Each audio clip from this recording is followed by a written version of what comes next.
कि सर पिछले वाले में तो 37 लाख फॉर्म थे, इस बार 54 लाख फॉर्म है, ऑलमोस्ट जीडी के बराबर फॉर्म आ गए। इस बार क्यों आए हैं फॉर्म? इसका कारण है कि इस बार हल्ला मचा था कि बहुत ज्यादा वैकेंसीज आई हैं एमटीएस में, जितनी कभी नहीं आई। बिल्कुल वैलिड बात है, तो फॉर्म भी उसी रेशो में बढ़ गए, ध्यान देने वाली बात है। अगर मैं यहां देखूं तो इस बार फॉर्म जो आए हैं वो 54,73,969 कैटेगरी वाइज फॉर्म भी मैंने आपको दिखा रखे हैं। ये जो है ये आप देखेंगे यहां पर वैकेंसीज कैटेगरी वाइज दिख रही हैं। एक्स सर्विसमैन पीडब्ल्यूडी की इसलिए नहीं लिए, ये हॉरिजॉन्टल आरक्षण है, इनमें से ही बटेंगे वो, ठीक है।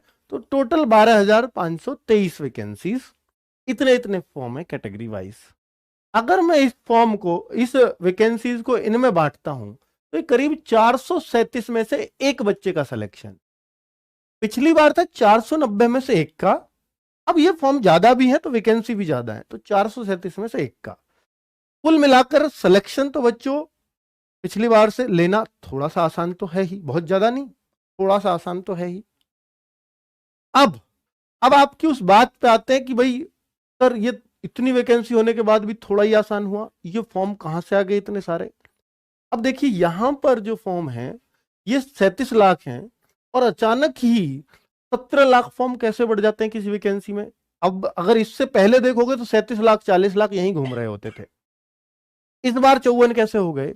इसको बच्चों, इससे आपको नेगेटिव नहीं, इससे पॉजिटिव इंपैक्ट लेना चाहिए 54 से। मैं आपको बताता हूं क्यों। क्योंकि जो जेन्युइन बच्चा है, जिसको ये पता है कि यार मेरा सिलेक्शन होगा, वो तो यहां भी फॉर्म डालेगा, उसको क्या मतलब, उसको तो वो यहां भी फॉर्म डालेगा। तो ये जो भीड़ बढ़ी है 54 लाख की, ये यानी ये 17 लाख एक्स्ट्रा शामिल हुए हैं, ये कौन से बच्चे हैं? ये वो बच्चे हैं जिनका सिलेक्शन कभी नहीं होना, जो सिर्फ वैकेंसी देखी ज्यादा है फॉर्म भर देते हैं, ये यूट्यूबर कह रहा नंबर आ जाएगा मैं भी भर के देख लेता हूं। ये वो वाली भीड़ है, या उन बच्चों की भीड़ हो सकती है जिन्होंने इस बार ही 10th 12th किया और एज वेज हो गई है, पहली बार कंपटीशन में कदम रख रहे हैं। तो इन बच्चों से कभी घबराना नहीं है, इन फॉर्म से कभी घबराना नहीं है, समझ रहे हो ना क्यों? क्योंकि ये भीड़ बढ़ाने वाले फॉर्म कभी सिलेक्शन नहीं लेकर के जाते हैं।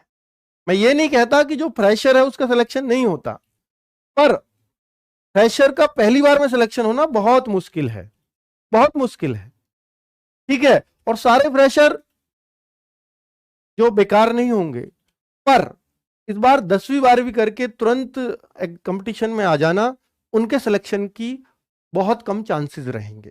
तो बहुत ही डेडिकेटेड है, मुझे तो करना ही है, बहुत होशियार भी रहा है क्लासेस के टाइम से, शायद उसी का एग्जाम निकले, वरना तो नहीं निकलेगा, ठीक है। और ऐसे बच्चे तो 0.1% भी नहीं होते।